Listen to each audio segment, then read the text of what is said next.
Hello everyone, it's Glenda and Cody and welcome back to Creative Grandma's channel. Our channel is all about crochet, anything and everything crochet and yarn related. And this video is all about a yarn that was sent to us from a subscriber. So thank you Vishu Vicky for sending me this yarn. She placed an order with Hobbii yarn for a very beautiful yarn. But I have to say, this yarn took me out of my comfort zone, and I'm always talking to people about trying new yarns, trying new things. I was so worried about these samples because Vicky spent so much money on this yarn, and it's not a yarn that I'm used to working with. I'm going to tell you my experience working with the yarn, and then I have 5 samples. We're going to show you the samples, talk a little bit about my experience working with the yarn.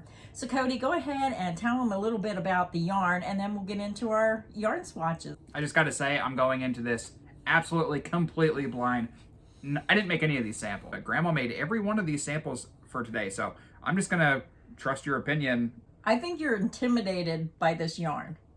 I think you're a little intimidated because of the fuzziness of it. I think that he needs to do at least one sample so he can see the difference of working with regular acrylics and then working with specialty yarns like this where it's really fuzzy, because there is a big difference. Because some of these yarns, it's very, very hard to see your stitches, very, very hard to rip out your work. This is Cloudy Delight, and it doesn't have a color name on the label, but I do have it pulled up on my phone so I can tell you what the color names are on the website. I don't know why it's so hard to print the color name on the label. It says Cloudy Delight, 80% acrylic, 20% polyamide. The skein is 100 grams, 3.5 ounces, 240 meters, 262 yards. It's considered a 5 bulky weight yarn.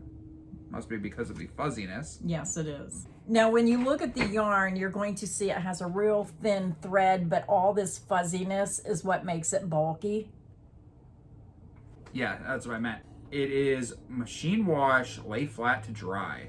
I'm not sure how this yarn is going to turn out if you put it in the dryer, so be very careful when you're using yarns like this. Make sure you follow the manufacturer's instructions. All right, so this is color number 1, Coca Cloud. Yeah, very beautiful browns. I thought this was very pretty. I love this. It kind of reminded me of a calico cat. I want to say I did have a subscriber, Trish, email me and said, Glenda, can you design a scarf with this because of the Shetland collies or something? It was the same coloring. Trish, I did email you and say I would not be doing a scarf pattern for this yarn, but if you look at all the swatches I'm showing you in this video, it might help you pick your stitch pattern so you can make a scarf out of this yarn. This sample Cody's showing you, I tried to show it in a scarf whip so she could at least see how the colors play out. Now, I think this would be pretty if you used a stitch pattern where the next color would dip down into the color below, like maybe an alpine stitch or something. But you have to realize some of these yarns, I had a hard time working with this yarn. Decided to bump my hook size up 2 sizes. I was using a size M, I believe M13 for this sample because I was having a hard time using it. So this sample is just a single crochet V-stitch. It's one of those yarns that I think no matter what stitch pattern you use, you can't really see the details of the stitch pattern. Hold that up there, Cody, closer. You're going to see that the fuzziness hides any stitch detail. Now, I found with this yarn, it is better, in my opinion, based on me trying to work with it, stitches like a V-stitch where you could go into the chain space, maybe a moss stitch. So when I made this sample, I was doing better with a hook size 2 size larger, but I wasn't happy with the laciness, the drapey. I mean, it's drapey. It looks good on Cody. I mean, that looks really good. So I do think that would be pretty as a scarf. Now, after I worked with it with the hook size 2 sizes larger, I thought, well, now since I'm used to working with the yarn, it took me a while to get used to it, because when you're working with a number 3 or a 4 acrylic yarn, or even a merino blend, those smooth yarns that just glide on your hook, and then you go to a fuzzy yarn, I was just having trouble. So then once I got used to working with the yarn and feeling and seeing my stitches, I thought, you know what, I'm going to drop back down to the recommended hook size of a 10.5K.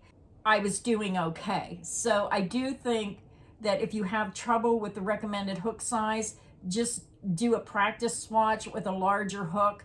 The only thing is it's going to be extremely hard to rip out if you want to reuse that yarn. So that was my first sample, and I do think that, I mean, it's not bad, but I think it would probably look better if I dropped back down to the size 10.5K to actually make the scarf. So what's your opinion on the feel? It's got a really nice feel. It's so soft. I can just feel my body heat being trapped in the fibers. It's very warm, very soft, very light. So I really do like it. I would never buy it. I think it's going to be an absolute nightmare for somebody with my experience to try to make swatches out of this. But I mean, it makes a nice scarf, that's for sure. Yeah, and it looked good on them. I mean, I think it was a very beautiful color, and I do think it would be great for the Shetland Collie fundraiser that you're doing. I know this isn't actually a scarf pattern that you requested. I just had too much trouble working with the yarn to actually do a pattern that I was comfortable putting my name on. Now, the next colorway, Cody, you want to look this up? Some of my labels are off the yarn, so Cody has to look them up. One awesome thing about this yarn, even though I'm not a fan of it personally, is the colors are gorgeous. The colors are amazing. I really think this is very beautiful colors. I wish it was in an acrylic because it would be easier for me to work with. But that's the fun of all these different yarns, because everyone has certain yarns, and some people want the fuzzy yarns for one reason or another, depending on what pattern you're making. So Cody, show them the next color and tell them what it is. This is color number 3, Blushing Horizon. This is so pretty. These are beautiful, what I want to say, pinkish lavender tones. Cody's going to hold up my sample. This was made using the recommended hook size of a K10.5. So if you wanted to make a scarf, I think I would use this stitch pattern. It's very light, it's very airy, but this is the extended single crochet mesh stitch. And if you look close at this stitch pattern, you're going to see it's like a grid. You're going to work a extended single crochet, you're going to have a chain 1 space. So when you go to work your stitches across, your stitch, your extended single crochet is going to stand right up, and then you have that chain space. So it makes it so easy to find your stitch, and you can see how beautiful the straight edges are. The one thing about this yarn was the more I worked with it, the more easy it was to crochet with. But I think this would be a perfect pattern for a scarf because you can see your stitches because of that mesh. Beautiful, beautiful colors, and they all blend so nicely together. So that's why I like this one. And I really like the stitch pattern for a scarf. It's like this yarn was designed to make scarves. Yeah, so this one again was the shell stitch, but I think if you took this yarn and you use this stitch pattern, you would be happy making a scarf. This next one's a very bright color. This is number 6, Lush Meadow. Yeah, this one surprised me. I'm not a green person, but when I worked this sample up, I thought it was really pretty. And I think this would also be beautiful in a scarf, in a blanket, but it's lay flat to dry. So I think this yarn is probably better for maybe a hat, a scarf, something that's easily lay flat to dry. But look how pretty this is in the alpine stitch. I mean, those colors just blend together nicely, and this stitch pattern really makes the yarn look good. And like I said, the more I worked with this yarn, the easier it got. But when I first started, I thought, oh my goodness, I am so out of my comfort zone. Sometimes you just gotta bite the bullet, and sometimes you just gotta spend a little bit of time working with these yarns, because it might not be your favorite when you first get it, but once you start using it and it gets easier to use, look how pretty. That one I thought was really pretty. And I'm not a green person, but I like that one. This next color is number 7, Thunderstorm. Yeah, if you're someone who likes those contemporary colors with dark gray, light gray, and that's almost white, but it's a real light gray. Almost a whitish color. Now, this stitch pattern, it's a smaller stitch pattern. This was the moss stitch, where you single crochet, chain 1, single crochet, and when you come back across, you single crochet in the chain 1 spaces. Now, this you're going to see the light gray, the dark gray, that really light, and then the dark, and it goes back to this lighter gray, and then it's going to repeat. The next color will be this section here. So it does repeat this pattern here from the bottom, and then this light gray's here, and then this will be on top of that. So it repeats the pattern. So I could see how pretty that would look with that self-striping. And that's an easy stitch pattern to use with that yarn, the moss stitch. So far, I haven't disliked any of these colors. Now, the last sample, I wanted to see what it looked like in the round. So Cody, what color is the next color? I have the color number on the label, but it doesn't give me the color name, and I like you to know at least the color name and number. This next color is number 9, Clown Town. Clown Town. I'm just kidding. It's called Rainbow's End. I was going to say it should be primary colors. Bright, bold primary colors with the red, yellow, orange, blue, green, and I made a granny square.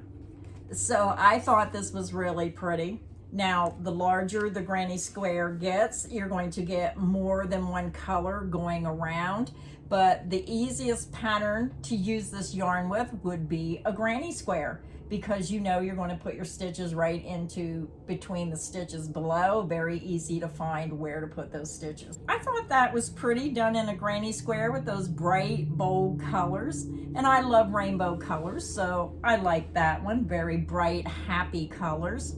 But I do have to say it was a learning curve for Creative Grandma. No matter how long you crochet, sometimes specialty yarns, you just have to take time. And you may get frustrated, but don't let yarn get you frustrated. You have to think of how creative can I be with some of these yarns. Now, we do have 4 more colorways that Cody needs to get done. I might have to help him with those if he has trouble. But when we get those other 4 samples done, we will bring you another video and show you how the other 4 colors look. So I just want to say a very special thank you to Vishu, Vicky, for sending me this yarn. It kind of makes me feel special that she went out of her way and spent her hard-earned money to purchase all this yarn to send to me for these yarn swatches. So I hope you're happy seeing this yarn worked up. And I was happy that I got an opportunity to try a yarn that I might not have ever tried before. So thank you for that. I hope this video has got you inspired, and we'll put a link in the description box that will take you directly to Hobbii. Now, this is not an affiliate link. We are not an affiliate of Hobbii. So it's still, you can click that link. It will take you directly to their website, and you can get more information about this yarn and see all the colors. And we did do a video showing all the colors that she ordered us. There was, what, 9 different colors? And if you didn't see that, you can jump back and watch that video. So until next time, stay inspired and happy crocheting. Bye, everyone.